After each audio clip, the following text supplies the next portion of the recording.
Hello. This is Jonathan, and you're listening to the Johnny Talks podcast, the place where we help you achieve your financial goals.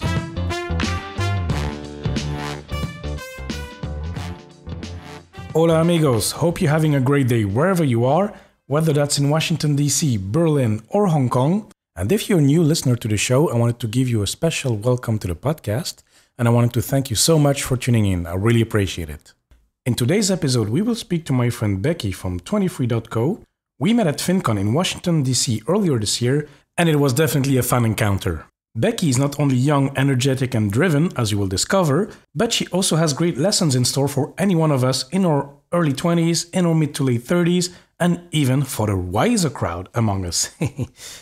Since I had already interviewed Araminta Robertson in one of the first podcast episodes about managing money in your 20s, I thought it would be a great idea to have Becky as well present her perspectives on managing money in your 20s. Becky started her career with a high focus on reaching FIRE, financial independence, retire early, by the age of 35, but after 5 years, she has redefined her goals and is now looking into semi-retirement instead. And this indeed is definitely different than going into your career with the focus on building career capital, building skills, a portfolio, and a network. Araminta's approach, actually. But on the other hand, they both also share similar stances and approaches to each their financial and actually life goals. In short, we will discuss how to land promotions at your job every single year, how Becky intends to apply lifestyle design concepts to switch from her initial FIRE goal to semi-retired slow FI financial independence lifestyle, and we also share thoughts on her inspiring article, There is No Better Time Than Now. This episode is for you if you're looking at increasing your salary at your current job, but do not know how and where to start. It is also for those of you eager to hear more about lifestyle design, what is it all about, and how Becky applies the concepts to her own life. And I know we are talking to Becky, who is in her mid-20s, but this episode is absolutely for many of us older folks as well. You will enjoy it, trust me. And without further ado, let's hear the interview. Hello, Becky. How are you doing today? Hi, good. How are you? I'm fantastic, and nice to talk to you on a Friday evening before heading for the weekend here. And Becky and I, we met at FinCon. Becky is a 20-something, and she's dynamic, energetic, and I wanted to have her. She was the right fit for this show. As well, because I already talked to Araminta Robertson in one of my first episodes. She's also a 20-something, and she gave her perspective on how to manage your money and start investing, etc. in your early 20s, when you start to make money, actually. And as well, since I met Becky, I wanted to hear her version of how to start managing your money in your 20s. So just to have different perspectives on the show. So Becky, do you know Araminta as well, or?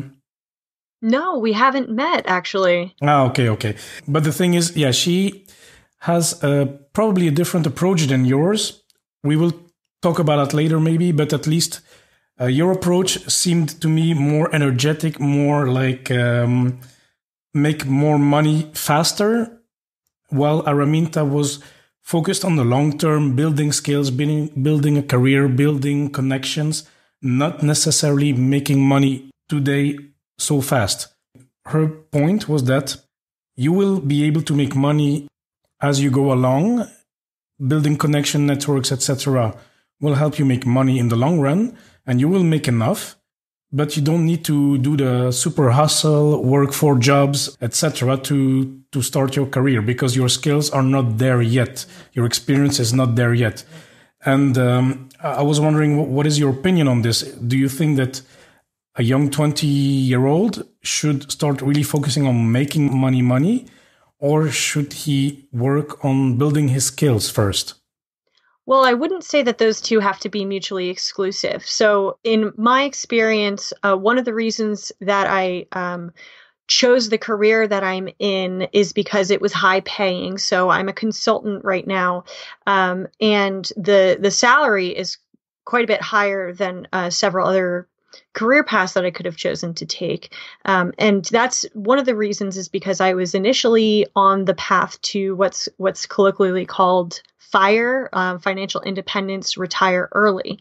And I wanted to work between the ages of 22 when I graduated college to 35 and in that time period, scale my income such that I could save enough money to live off of the dividends from my investments for the rest of my life. So that was a very small time window. A lot of people work between the ages of 22 and 65. So I was cutting that by 30 years, which necessitated having a higher income. So I will talk a little bit later about how my viewpoint on this has changed. So that was about 5 years ago when I graduated. So now I'm still on part of that path. I'm on the financial independence part. But in my past, 5 years of my career, I looked very much towards increasing my salary as quickly as possible. I pursued very aggressively to get a promotion every year. And so I've actually been able to increase my income significantly. I think I've increased my income 25% or something like that since I started at this current company 4 years ago. So just being able to be able to explain to my boss when I am going in for my annual review at my company, the way that we do it is we'll have a meeting and then they'll give you your raises and your promotions at that meeting. So in my way of pursuing a higher salary, I actually, at the end of each calendar year, would put together essentially a portfolio. It would be about a 2-page summary, with maybe 10 pages of attachments to it that summarized all of my accomplishments, where I had spent time managing people, where I had made the company money, where I had saved the company money, different initiatives that I had started on my own without being asked, and highlighting the areas where I had gained skills, certifications, responsibility. And by putting that in a really easy format for my boss to see everything that I had done for the company, for my department, it made it a lot easier for me to back up my ask for an increased salary every year. And so typically our raises would happen in March. So I would give him this document around December, or maybe early January. This is what happened last year. Let's have a meeting in January or February to talk about it.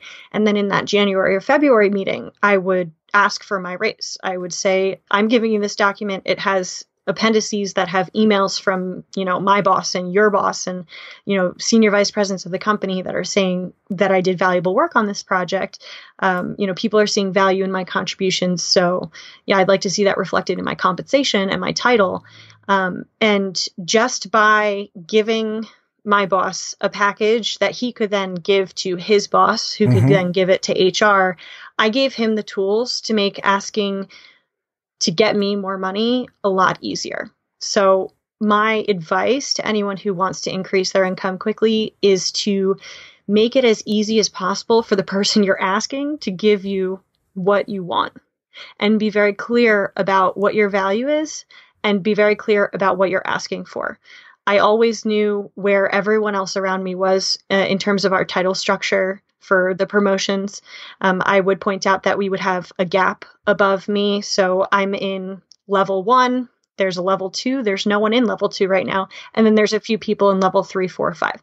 And so I would bring a diagram that said, you can move me into this level and you won't have to promote anyone else. And then when I had to get another promotion, I said, well, now you might want to consider promoting, the people on this level if that's applicable. And I'd like to be on this level with them. So by making what I wanted very clear and by making my boss's job extremely easy, I was able to get several promotions in just a few years, several title changes, increased responsibility. I went from a junior staff member fresh out of college to now I supervise, 2 to 4 people. I lead teams of up to 14 people. I have managed $500,000 US. It's something where typically I wouldn't have that level of responsibility at this stage in my career in this company at 4 years. I would probably be closer to 8 years where I would be reaching this level of responsibility. And so, I just made it very clear that I wanted to accelerate in this direction, and I was able to move there. Wow, that's very impressive. And especially, so I made the calculation, so you're 27. I'm 26 now. I'll be 27 in July. Okay. So, but that's very impressive because, I mean, I understand exactly what you say. You sell yourself. You go with the results. You present the results because if you go and ask for a promotion, yeah, hello, I would like a promotion. I did well. Yeah, okay, ciao. I mean, you will not get it. But I mean, you come with a paper. You prepared. I mean, you achieved goals, and you come prepared with a paper. You prepared it. So then it's easier for them. You make it easier for them to grant you this promotion. So that's fantastic.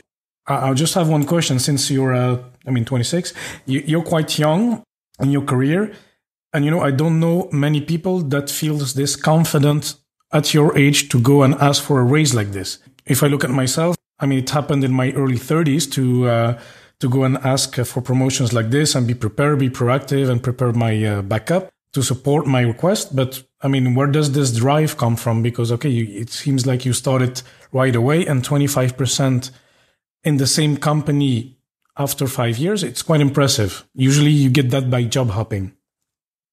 Yes. So that's the other thing actually that I'd like to talk about is I think I had two motivations for starting. So the first raise and promotion that I asked for was actually, I want to say maybe 9 or 10 months into my tenure at that company, just because of the way that things fell on my, based on my starting date. So I knew when I started working for this company that I didn't want to job hop after a year or two because I really liked working for my boss. And I had found a position with a level of flexibility that is essentially unheard of in my field.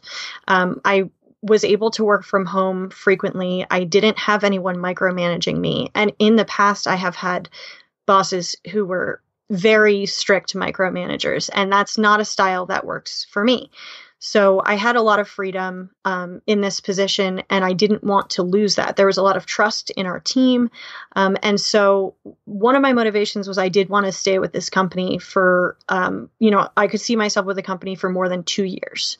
So I wasn't necessarily going to just attain my promotion by leaving and going to another company. And then I think the other motivation was that I saw that I had this short time frame. So, it was about 13 years. I was planning to have a 13-year career in consulting, or at least in my field, maybe not in the particular brand of work that I was doing. And I saw that if I were to start asking for raises when I, got older, felt like I had more experience, say I had 5 years of experience in the field, and then I asked for raises and promotions, I would have been already a third of the way through my working career. Correct. So for people in a standard working career, they can start asking for their raises at 30, 35. If they're planning to work till 65, then it would work out. But for me, my acceleration needed to be a lot faster and a lot earlier. And I also was motivated by my student loans. This is something in the United States that is very...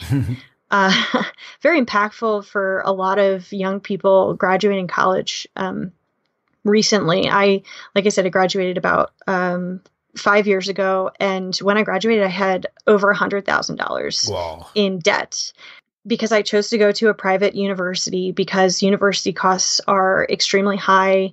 And I took out loans when I was 17 and 18 years old. I signed documents that said, it's at some point in the future, I'll have $100,000 to give you for this education that I'm getting now. And so I really had a fire under me to get rid of that debt immediately, as quickly as possible.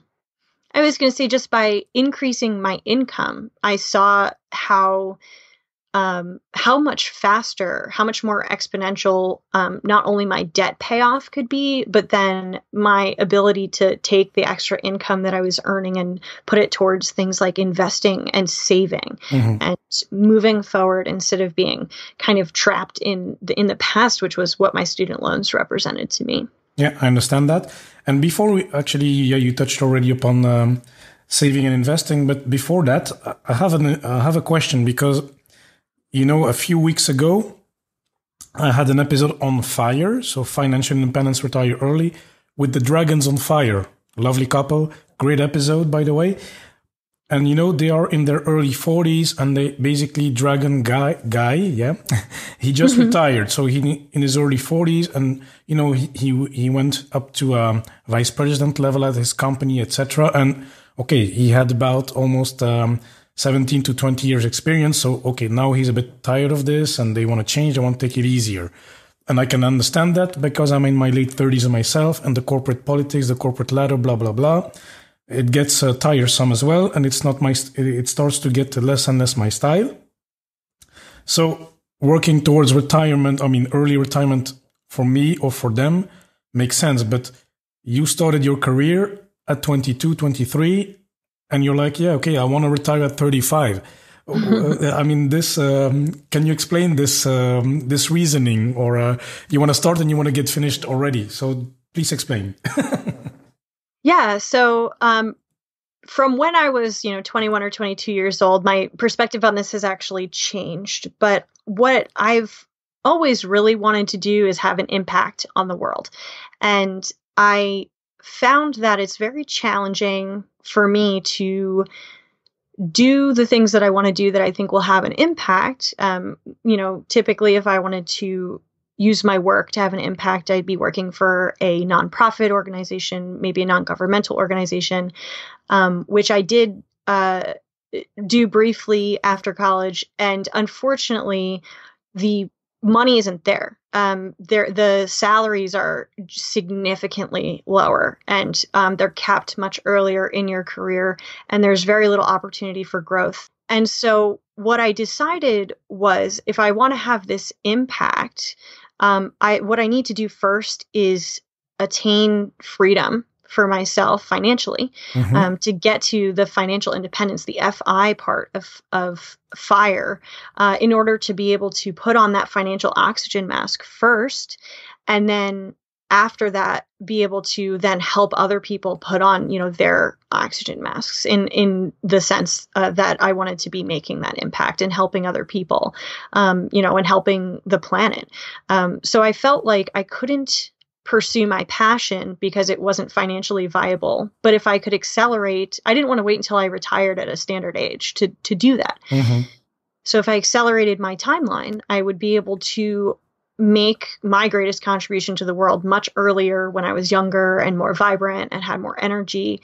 And then I would have already had a lot of skills from the corporate world. And it was kind of a win-win, where I could I could learn on the job, and I could take what I had learned and then apply it to, situations where I would be making an impact, but maybe not getting paid at all, or not getting paid very much for that. I would have the freedom to make choices based on purpose and meaningful contribution and impact, instead of choices based on salary and title and status. No, very good, because, at a young age, often, you come from the university, your high school, whatever, and, you enter the workforce, and basically, at least for me and many others, but I speak for myself now, you want to enter and you want to impress your boss, you want to get a higher salary, get promoted, etc. It's logic. In the first years of my career, for example, I was looking at making promotions and try to be a team leader, etc. It was good. I learned a lot of valuable skills, but my motivation was a bit status, etc. And now, since a few years, I don't care anymore about status, but I still want I want to have a good impact, either on the bottom line of my company, and a bit like you, as you say, okay, I want to do something good for this world. I have something to contribute to. For me, for example, it's my blog and my podcast. I want to help people with their finances, managing this part of their life to live a happier life. That's the goal of the blog and the podcast. And yeah, what is it for you actually? Do you have a specific mission? Do you have a specific target that you want to reach when you say an impact in the world? Is there a charity that you want to work for or something? So I'm particularly interested in the areas of environmental impact, environmental sustainability, as well as women's rights. and development of resources for women. So I want to, and I am able to make certain impacts in those areas now, and I do my best to do that. But I think my highest contribution is really going to come when I can focus all of my energy on it. As I've found with having this blog on the side, for example, my career takes a significant proportion of my time, and I have relatively little energy, at the end of the day to work on the blog or to volunteer my time, for example, as I do when I wake up in the morning and then I go spend, 8 to 10 hours giving that energy and that time to my employer. So one of the ways that my perspective has actually changed on FIRE is I realized that I don't have to view it as all or nothing. I thought that if I just stuck it out for, the 13 years and I reached FIRE at 35, I could then switch from being all about my career and making as much money as possible, and then go and flip that around 180 degrees and go all about my impact and my contribution to the world. Now I'm finding that spending that much energy and time in my career has led to burnout and relative dissatisfaction with the way that my time is spent. It doesn't feel aligned with my goals and my values. Mm-hmm. And so I've actually changed my plan to be more resembling semi-retirement and self-employment. So I will not be necessarily reaching full financial independence at the age of 35 through a W-2 salary from that's an American term, through a salary from a corporation, from a company. Rather, I'm planning to actually start my own business, earn money from my business, be able to make an impact through my business rather than waiting another 10 years to do that. And, also be able to grow my financial independence through that. It's going to take longer, most likely, than it would if I were to stay the course that I'm at. But when you talk about financial upside, you actually have a lot higher of a chance if you manage to be successful in your business in the first 1 to 2 years. That's when most businesses fail. You actually have a much higher ceiling. It's essentially limitless with how much money you can make in a business that you own, as opposed to working for a company where they will, limit your salary at a certain level, and it will be essentially impossible to get money in excess of the amount that is usually invisible to you. That limit has not typically been communicated to you. But in my field, I would have to be a CEO if I wanted to make more than $250,000. But there are many, many companies that are, have been started by entrepreneurs that make more than $250,000 a year. And so I see the financial upside to starting a business as more of a slow growth in the beginning in terms of I'm taking, a salary cut if I was to go start my own business. But then the upside is so much potentially higher than where I am right now. Yeah, absolutely. I agree. And Becky, I don't know when you will end, since you will kind of transition from fully employed to starting your business and taking the slow FI way. But how do you intend to get paid? I mean, from 35 to 65 or to the end of your life, actually, where will the money come from? So you mentioned dividends. So is the way to FIRE, is it hard work, making money, and investing in the stock markets, or what is your way? Yes. So essentially what you just said there are many ways to pursue FIRE. Personally, I am a big fan of financial automation. I think it makes the most sense if you have an understanding of human psychology and behavioral psychology. When it comes to managing money, doing less is better. If you can set things up where your money is automatically funneled from your income into your savings to your investment accounts, if I am a big proponent of index funds. If you use index funds and you're able to maybe automatically rebalance your investments, and you have a level of tolerance that you've figured out. You've applied that to your investments and where they're saved. Then you don't have to touch the money, make decisions about it, when to pull it out. Is the stock market crashing? Is the stock market going up? The behavioral psychology will make you lose every time if you're spending time on managing your money. If you're not spending time on managing your money, you're actually doing yourself a favor, in my opinion. I find that paying yourself first is a concept that's really effective. Not only, I like to personally be very lazy about my money. I want all of my money to automatically, it comes in and it gets distributed automatically to, for me, it's about 8 different accounts. I have investment accounts. I have sub-savings accounts. So I actually have earmarked buckets for each particular large item that I'm saving for. I have a travel savings account. I have a house savings account. I will have a wedding savings account. Things that are going to be worth a lot of money, that I'm going to need to save a significant amount of money for, each have their own bucket that the money goes in. So you automate every month, you get your paycheck or whatever, your income, and then a portion of it goes to your saving account, once to your wedding account, etc. automatically. Exactly. And it goes into my investments automatically. I have a portion that's taken out. I have investments through my employer. They take that and it's automatically invested. I have investments that go into what's called a health savings account. That's automatically invested. And then I have my index funds, which is, my own personal investments. And I've just reached in the fund that I want to purchase. I use a company called Vanguard, and they have a minimum of $3,000. I was buying ETFs, which is you can essentially buy an ETF of almost any mutual fund, but they have lower entry limits. So you don't need to have the $3,000. So I wanted to buy a new fund. I started the ETF. I just surpassed $3,000. So I'm going to purchase the mutual fund. Now, the benefit of owning that mutual fund is I don't need to go into my account once a month and purchase the ETF anymore.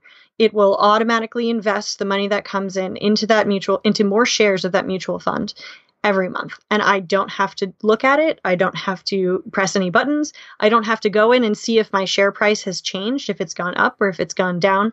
And for me, I'm playing a long-term game. I'm 26 right now. In very, optimistic terms, I have at least 75 years left of my life, which means I don't need to worry about what my money is doing on a day-to-day basis, on a week-to-week basis, on right now a year-to-year basis.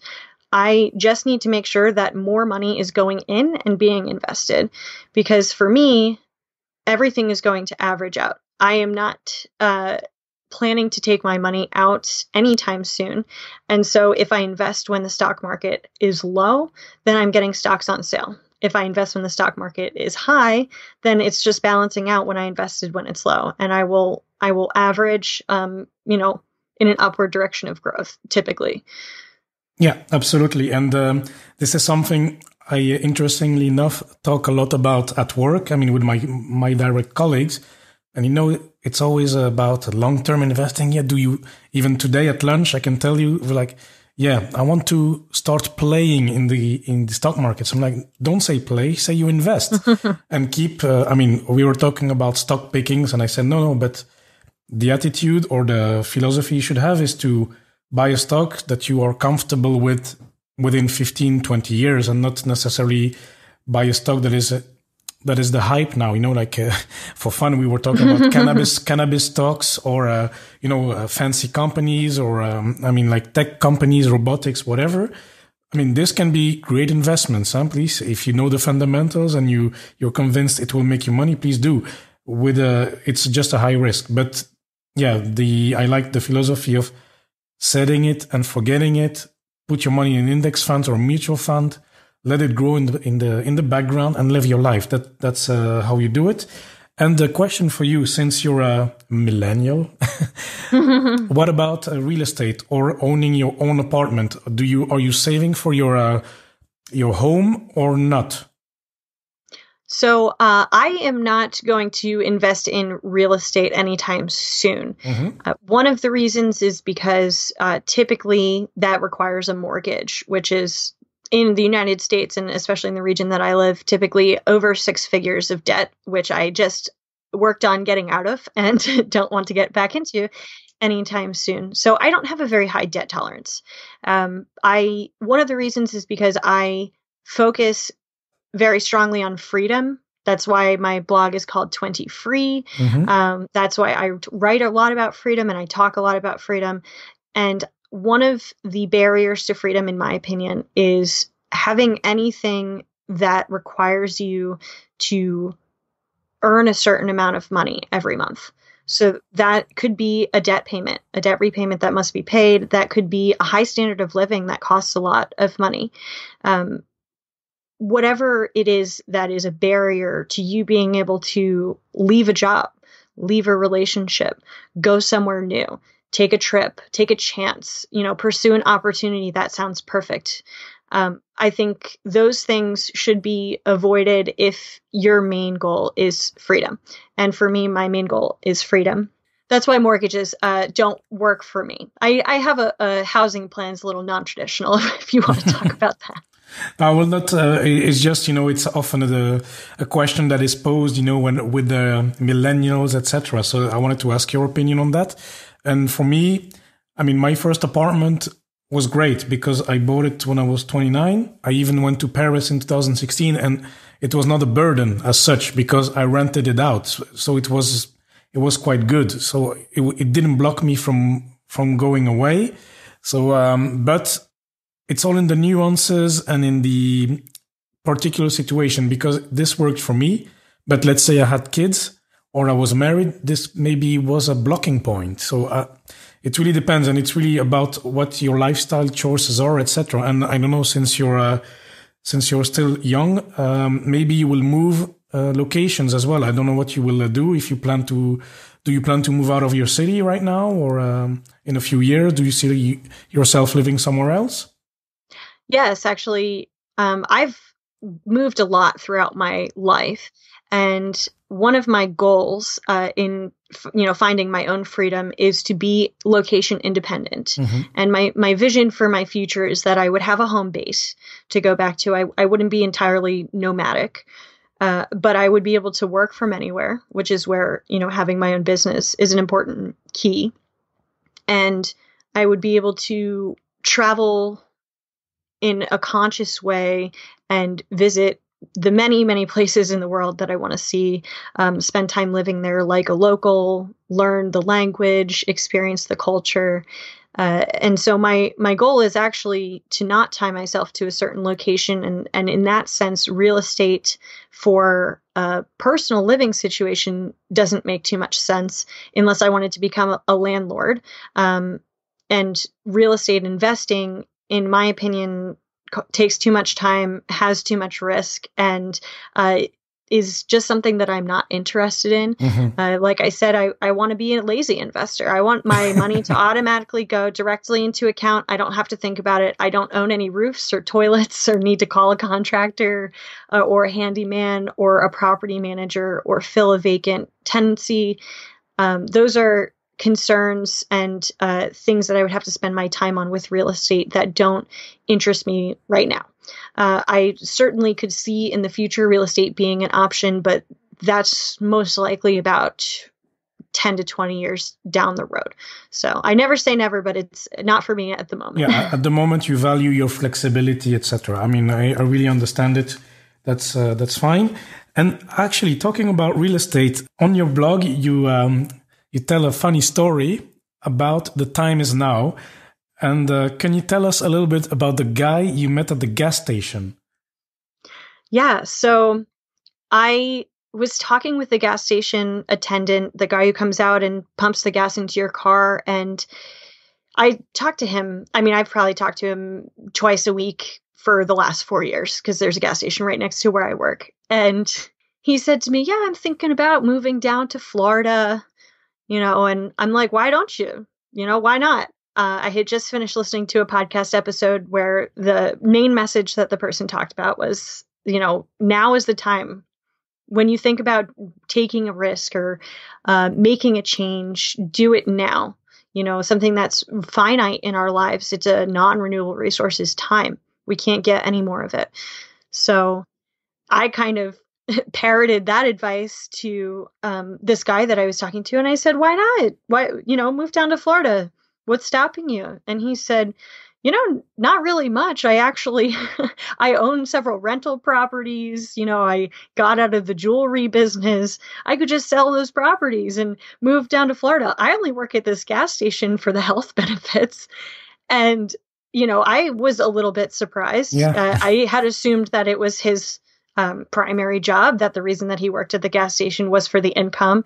And it was very clear, and especially in the conversations we've had since then, that he's actually a financially independent individual who works at a gas station. My guess is to talk to people because he's very friendly, and how many people actually have conversations with their gas station attendants, and also to have his health insurance covered, which is another issue in the United States. Yeah. With the costs of things like that. And he's an older gentleman, and so I was just telling him, if you have that ability, you are free to make whatever choice you want. If you have that financial freedom, you can sell those properties, or if you can, cash flow them, and that would cover your expenses. I'm sure they have gas stations down in Florida, or Yeah, you could find another part-time job that would give you benefits. And, it's just kind of interesting to think that the people who pull into that gas station, and this guy fills up their Lexus or their Mercedes or their BMW,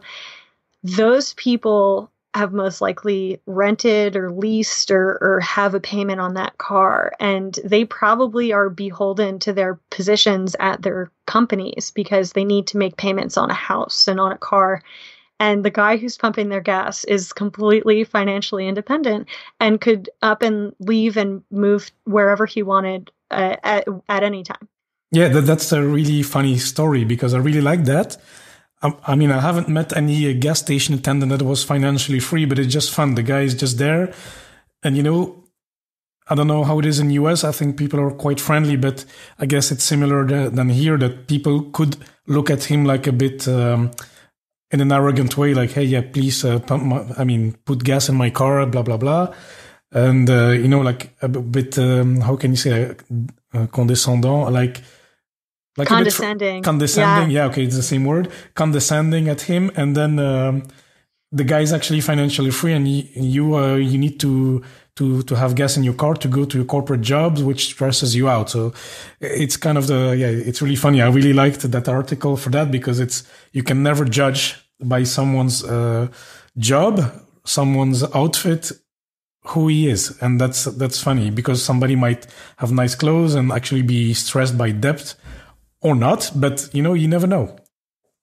Right. And I think that's a really great lesson in judging, anybody's net worth by what they look like. Yeah. Because most people who may outwardly appear to have a lot of money could be financing almost everything, and maybe not own very much or have very much savings or have a negative net worth. And then people who look like they don't have much at all, they might work a part-time job. Maybe they're already, semi-retired or fully retired.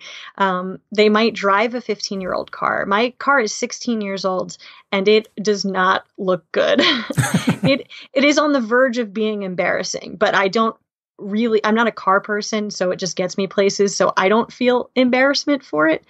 I think that it's really funny when I see a coworker who pulls in and they have a new car, and I know that they make approximately the same amount of money as me, which means that this car probably was about half of their salary for the year.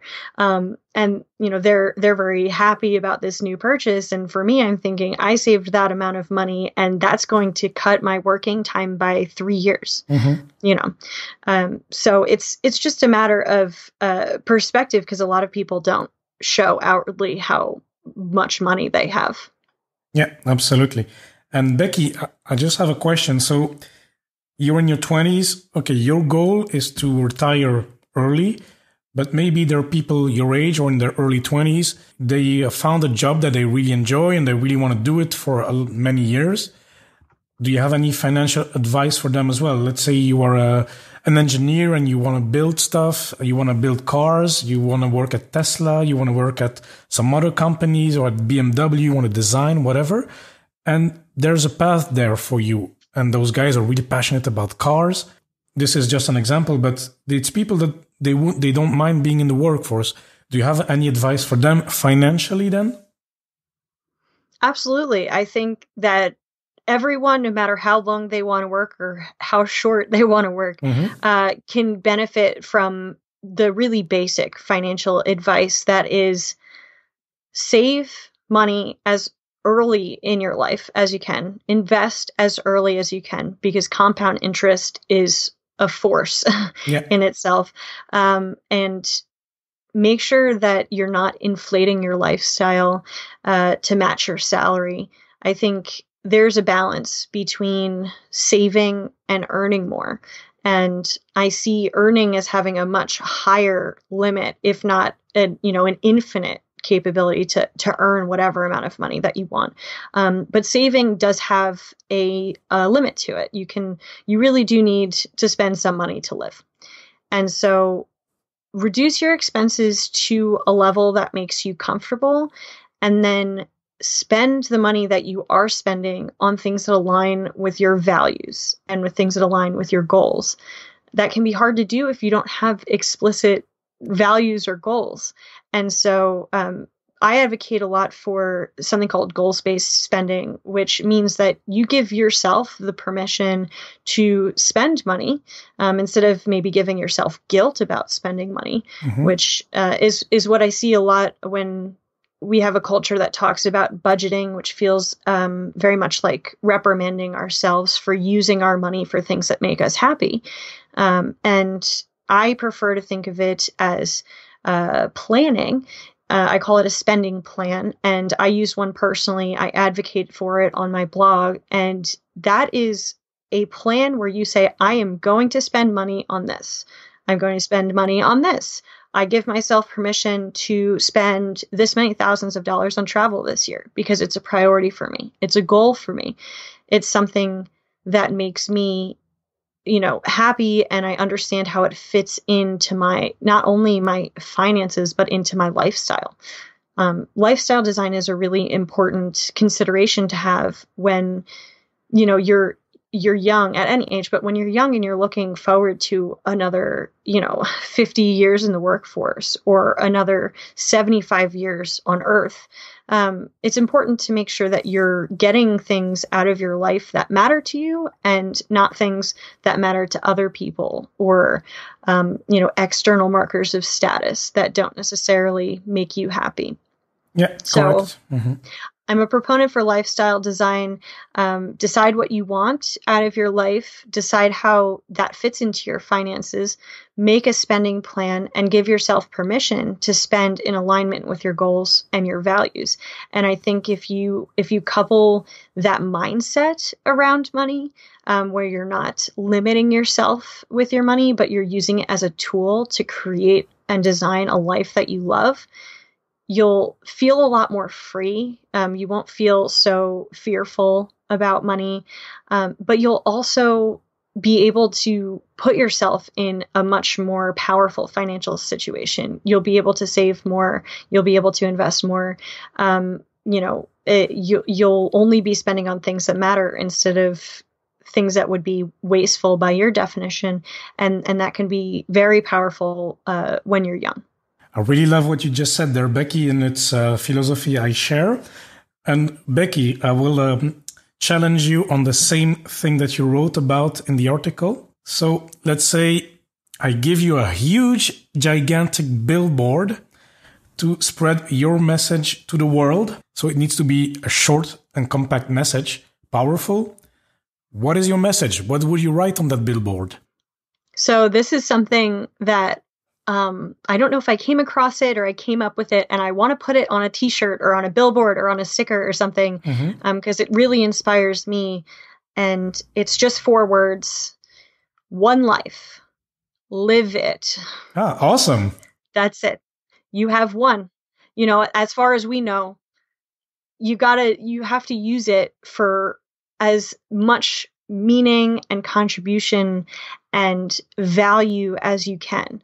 I find that finances are relatively renewable. You can make as much money as you want, but time is very limited. And I think that if we focus on making our lives good lives, everything else will fall into place. And that doesn't mean spending extravagantly or anything like that, but it means valuing things that make sense to you, and not caring so much about what other people think, and taking that one life that you have and really making it the best life that you can.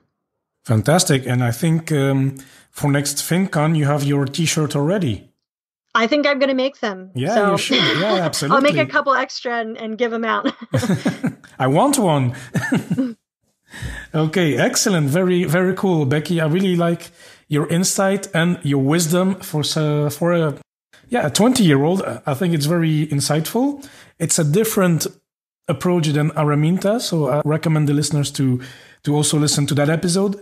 But it's kind of aligned in a way. It's focusing on goals, long term, etc. So it's just a different take on things, and I really enjoy it. And because like your T-shirt, your banner, I love it. I want to have that T-shirt. So make me one, please book it. And Becky, so this was very valuable. Thank you so much for sharing your time and giving your inputs to the show. It's really great.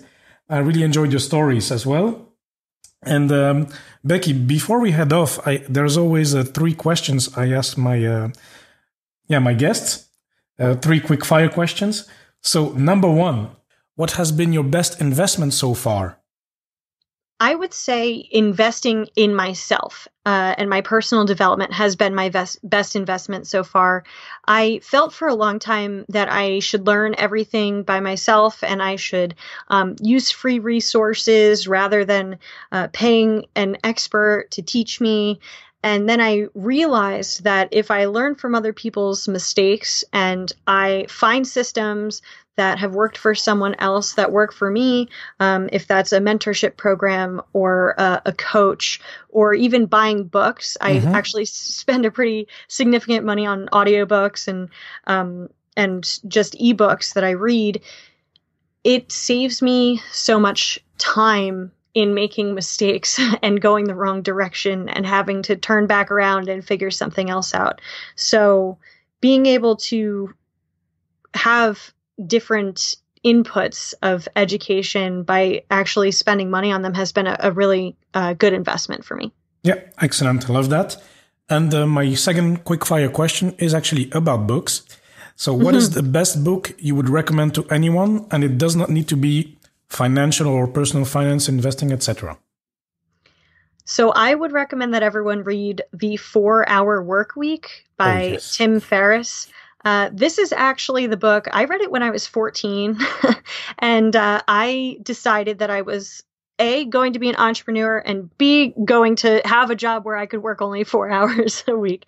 And I think that really sparked my interest in FIRE once I came across the FIRE community, and it changed my perspective on life entirely. So I would highly, highly recommend that book. Yeah, it's really great. I read it actually 3 years ago, in 2016, and I really loved it. I mean, it's you read it and you're like, yeah, I love it. I mean, I don't know, it was great. I really enjoyed it, and of course, it's also one of my top 3 books. So I really love it because it really says, you take the worst case scenarios. There are so many things, and I've had a review on it as well. I love it. So please go and buy it. Don't even spend time reading a review. Just go and buy it. It's amazing, and I offered it as well to several friends. I love this book. So, I could go on and on with Tim Ferriss and the 4 hours work week. So, third question, Becky, what is actually your best purchase for under $100? Okay, so this is probably going to sound a little strange, but I'm always cold. And so one thing that I really hate is my bathroom where I live right now doesn't have any heat in it. It's just kind of in the middle of the house. And Hmm. so we bought this fan, this like exhaust fan that does the normal, exhausting of the the moisture from the shower and everything, but it also blows heat at the same time. And this has changed my morning experience entirely.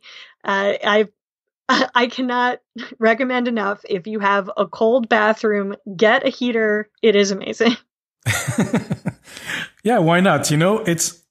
I give no instructions besides this question. So yeah, amazing. I love it. So if you have any issues in your bathroom, buy how you call that? An exhauster?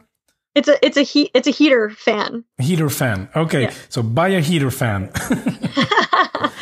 Okay, very good. So Becky, thank you so much. And where can people find more about you? Where can they get your tips and on travel hacking, on investing and spending money, and on career tips? Yes, so my blog is at 20free.co. So that's FREE.co. And the letter or the word 20 spelled out. And you can find me on social media at 20freeco on every social media. That would be Facebook, Instagram, and Twitter. And actually, I'm releasing a podcast. The first episode will come out January 10th. It's called Find Your Freedom. And you can find that podcast anywhere that you listen to them. It'll be on iTunes and Apple Podcasts, of course. So if you're interested in finding your freedom, learning about money and life in your 20s, then please find me there in January 2020. Yeah, I'll link it all up in the show notes, and I'll update it when your show is out so the listeners can find you. Thank you, Jonathan. Okay, thank you, Becky. It was great. I really loved this recording. And speak to you soon. All right, talk to you soon. Thank you. Bye. I hope that you enjoyed this episode with my friend Becky. I certainly enjoyed her drive, her energy, and her passion. And it's something you will notice from her if you meet her in person like I did, but also in her blog, and I'm pretty sure it will shine through in her upcoming podcast as well. Anyway, before we head off, here are the key takeaways I've written down for you. So, regarding promotions, I really liked Becky's approach. She tracks every accomplishment that saves money and or time to the company, and that could be in the form of initiatives or exceptional results. So yeah, make sure you do that every year before you meet your boss, your manager, HR, whoever in your company that decides on potential future salary increases. That's an excellent approach. And as well as an additional pro tip, when you make such accomplishment that saves money or time, include it in your CV, in your list of accomplishments at Company X.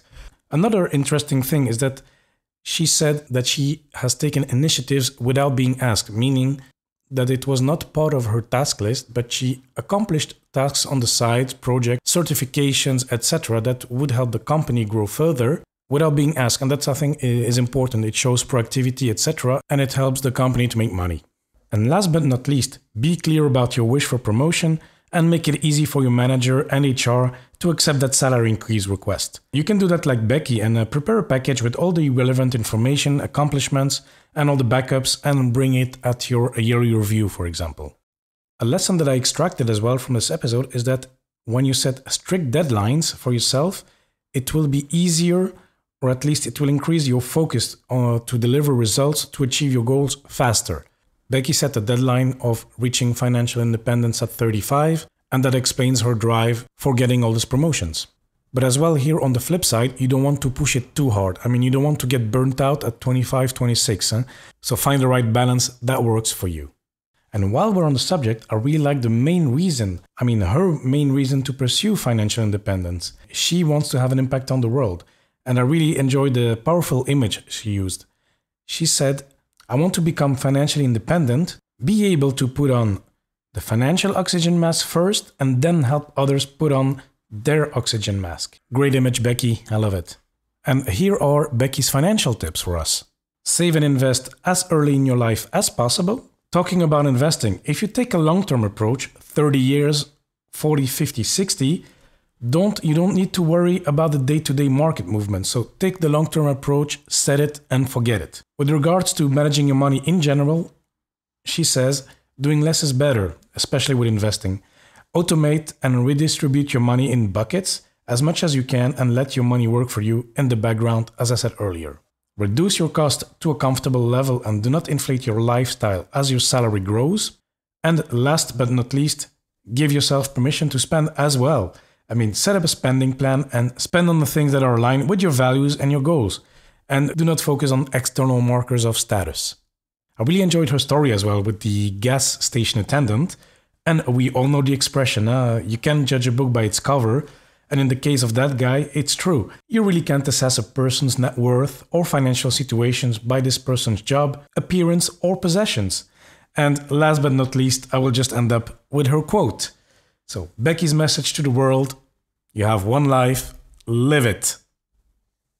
So that was it for today. Thank you so much for listening. It really means a lot to me. Make sure you subscribe in Apple Podcast. And of course, please do not hesitate to contact me if you have any questions or feedback. Send me an email, john@johnnytalks.com, or connect through social media at johnnytalks on Facebook, Twitter, and Instagram. And amigos, once more, thanks so much for listening, and I'll speak to you next time.